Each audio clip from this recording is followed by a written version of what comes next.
Y'all, guess what? It's true.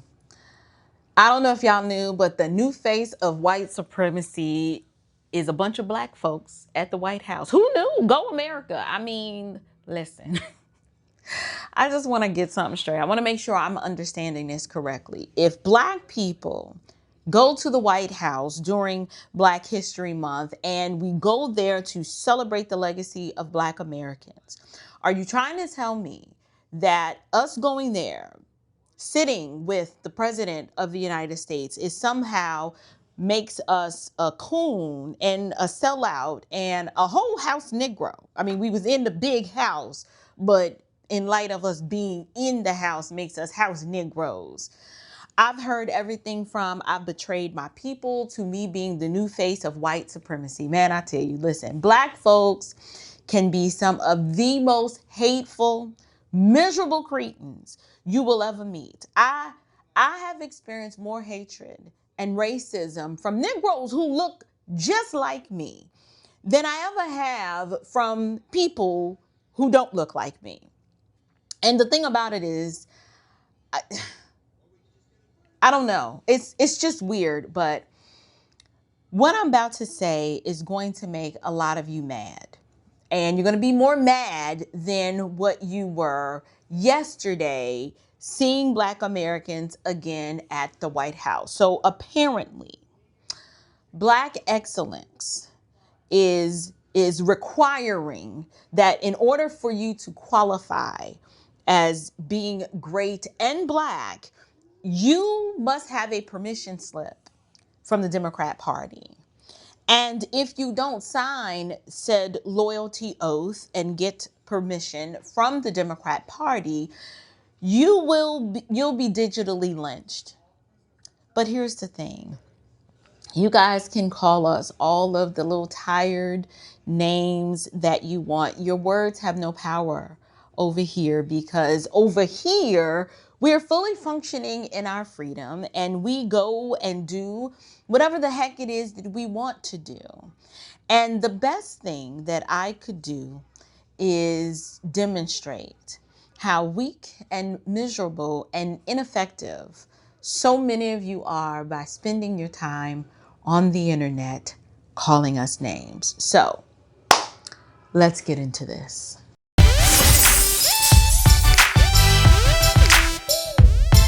Grace and peace, you guys. Welcome back to Unshakable with April Chapman, DC edition, as we discuss all things social, cultural, political, and theological from a biblical perspective. I'm your host, April Chapman, and welcome to today's show.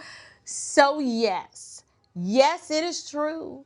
I was invited to the White House for Black History Month, and here's something interesting. Let me tell you something. It was absolutely beautiful. It was amazing and dignified and patriotic. It was all of the things, super powerful. The red carpet was rolled out for all of the coloreds, Black men and women from all over the country, entrepreneurs and pastors and veterans, educators, influencers, moms, dads, you name it, all of us were there. And we were there gathered to celebrate the legacy of Frederick Douglass and Booker T. Washington and Harriet Tubman, and then so many of us Negroes of modern history. But according to the internet, we were just a busload of white supremacist Negroes. And that concept is so funny to me because, for one, it proves exactly what I've been saying lately, which is y'all are some of the most inferior minded, weak-willed cowards, right? Cowards who, in order for us to be white supremacists, you would have to acknowledge a subordinate position, which is usually the position that most of the melanated Marxist-minded Negroes take. But to call us white supremacists or us being the new face of white supremacy, the concept is hilarious to me because y'all are the ones that take the subordinate position and believe that white folks are superior to you. And I think that's the part that angers so many individuals. And when they see us functioning in our freedom, it enrages them because they don't have any sort of courage, and they're full of cowardice, and they could never do such a thing. So in order to ameliorate and make themselves feel better, they proceed with calling us all of these demeaning names. But if the argument is true that we are black or white supremacists, explain to me how honoring black individuals at the White House during Black History Month somehow makes you anti-black. Like, can somebody make that make sense for me? Now, I know it doesn't make sense, but perhaps these individuals are right. You know, blackness, as these people describe it, it is a social construct, right? It comes with a set of rules and regulations and a whole plantation mindset. And so for all of the people who say stuff like this, in my opinion, they are still slaves of the mind. This is why they all think the same way and they parrot the same defeatist mindset talking points. But I do want to make something very clear. You guys, you don't own me or any of us who choose to participate in all manner of patriotic activity. What really happened here, if we cut through the noise, this isn't about the White House, right? And we know it's not about the White House because there were black individuals during the Biden administration and when Kamala Harris was in the White House who had no problems with black folks going to the White House as long as there was a whole man in a dress and Kirk Franklin there and y'all was doing the black people two-step, right? Y'all love that gay stuff. As long as they doing that, nobody got a problem. But when black people choose to show up as their best authentic selves, never changing who they are, but just showing up in support of this president and to celebrate Black History Month, they want to make this about Trump. But this is not. It's not even about Trump. This is about control. I told y'all these black Democrats are just like their former black ancestors. They have the same plantation overseer whip master mindset as their former Democrat overlords. You see, some people believe that if you are black, you belong to them politically. They treat you like livestock, like you're some sort of piece of intellectual property. And it's because they are on an ideological plantation. So if you leave the party of slavery and Jim Crow, let us not forget who Democrats were, have been, and always will be. If you leave that, then you must be disavowed. They won't spend any time debating you on facts or history or introducing any sort of logical argumentation. No, they can't do that because their IQ is too low. That's way too much thinking. So instead, they'll just resort to dehumanizing you. However, I'd like to remind you, many of you melanated, Marxist-minded Negroes, you need to be reminded of something. I and so many of my peers and colleagues who happen to share my ethnic reflection, we are free.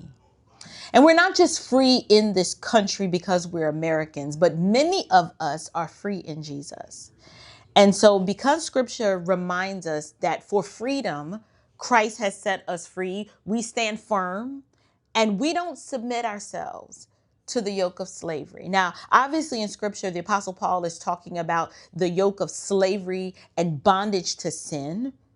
But in addition to that, the bondage of you being a slave mentally and your defeatist victim mindset, we can include that too. Because notice something, the Apostle Paul doesn't say, for freedom Christ sets you free, unless it makes Democrats uncomfortable.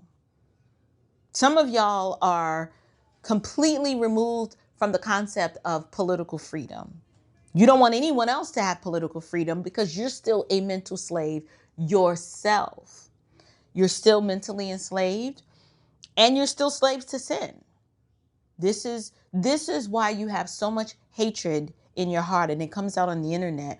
And this is what you attempt to do. You try to shame anyone who refuses to glory in the bondage of sin just like you. And to be fair and to just be a little bit more serious, it makes me feel sorry for you, because I know what it's like to be in bondage to sin, to where all you know how to do is be evil and wicked and have hatred in your heart, and to lack joy and to have no gratitude. Right? I understand what that's like. So my prayer is that many of you would find freedom in Christ first. And then once you do that, you'll be able to shed the bondage of being a political ideologue to a party that absolutely has and has always been oppressive to you and people who look like you.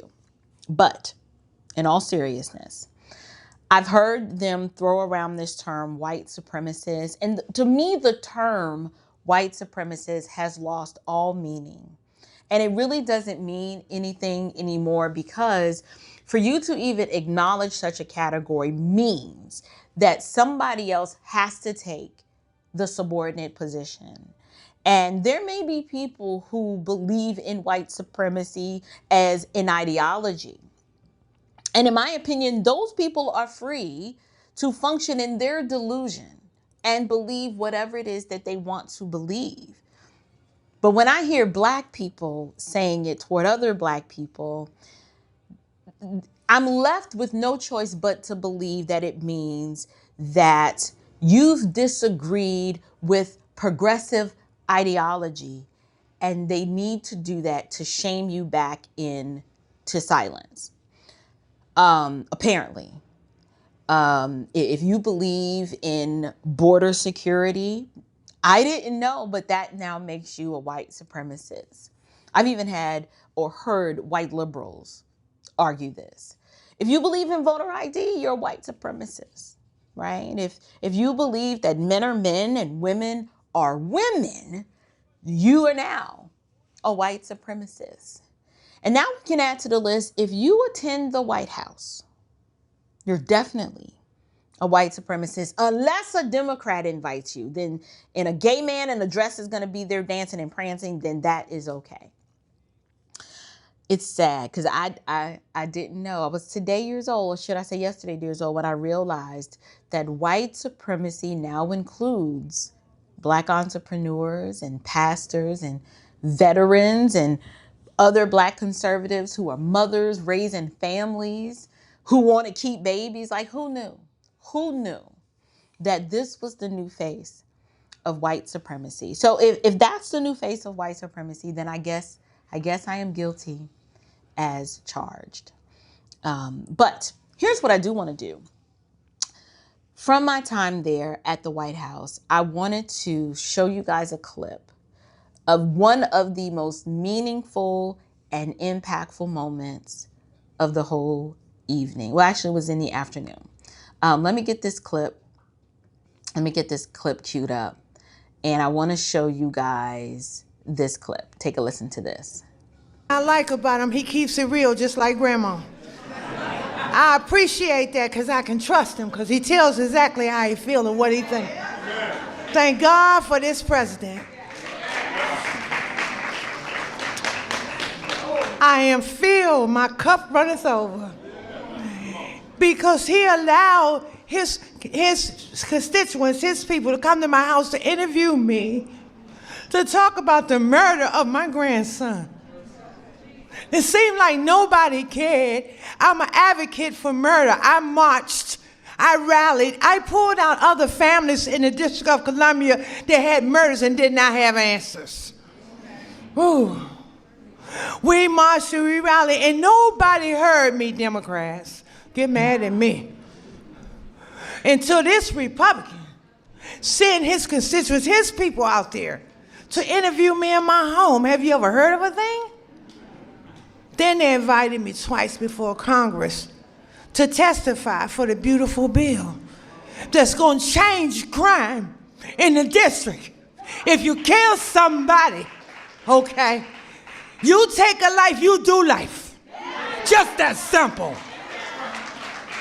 If you do a harsh crime, you do harsh time. Just that simple.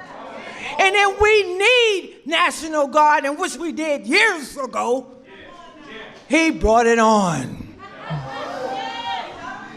I love him. I don't want to hear nothing you got to say about that racist stuff. And don't be looking at me on the news hating on me because I'm standing up for somebody that deserves to be standing up for. Get off the man's back. Let him do his job. He's doing the right thing. Back up off of him. And Grandma said it.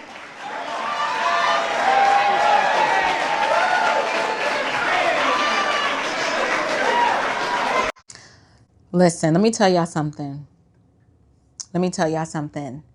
I was in that room, and out of all of the things President Trump said and all of the people that he brought up to speak, listening to that woman with such powerful conviction convey to her reasons why she showed up and her reasons why she supports this president, it brought me to tears. It really did. You know why? Because these are the nameless, faceless people who this president has helped, who his policies, if you just turn off the liberal leftist rhetoric, it doesn't mean anything, because real people have been harmed by Democrats. That's a fact. And you know, these melanated Marxists want to silence so many of us who love this country and who approve of the job that President Trump is doing. They want to silence us so that we don't bask in all of the good things that he is doing. And hear me clearly, I don't need to be an apologist for Donald Trump. I just wanted to put the liberal media and Black liberals on notice that we're not afraid of you. Your little bootleg name calling and your memes of coon and sellout and calling us the new face of white supremacy is so tired and weak. And it's because you wish you could do and be like us. You wish that you could disavow the bondage, the yoke of bondage and the mental slavery that these Democrats have had you in for a really long time, but you're too much of a coward to do it. Because siding with the group and marching to the beat of the drum that they set out for you is easy. It's easy. It's easy to be a Black liberal, but to be a Black conservative, first of all, to be a Christian requires for you to count the cost. But not just that, y'all can never walk a day in our shoes because you're too weak and you're not built for this. That's why you hide behind the cloak of secrecy on the internet, keyboard thugging it, saying what you want to say, trying to act like us, those of us out here don't exist and that we're some sort of, we've betrayed our race. No, we've betrayed Democrats, and we absolutely do disavow them. But let me go back to why all of this actually matters. I do want to get serious for a minute. The smear campaign that is forthcoming and that started the moment we were at the White House is not even about me. It's not. It's not about me or any of the Black individuals that were there necessarily, but it is about intimidation. The goal is to intimidate. And I'm sorry, I don't know what you heard. I don't submit to tyrants, right? I'm just not going to do it. I'm not going to silence my voice and suppress who I am to make you feel comfortable. Now, what I've noticed is that they want to make an example out of anyone who dares to step out of line. If you step outside of the ideological frame, they got to send the goons after you. But here's what I would like to say. If more Black Americans realized that you can absolutely love this country, you can support conservative policies and values and walk in conviction. If they understood that, then they would know that their skin color at that point becomes irrelevant, right? The political machine will collapse, because when you take ownership of your own greatness and you function in your freedom, like I always say, regardless of what color you're in, your skin color becomes irrelevant. You no longer glory in your melanin. And that is what scares them. They hate people like me and the other Black conservatives that were at the White House. And I'm here for all of it. Bring the hate, because you intimidate no one. If anything, you embolden us to become more louder and more stronger.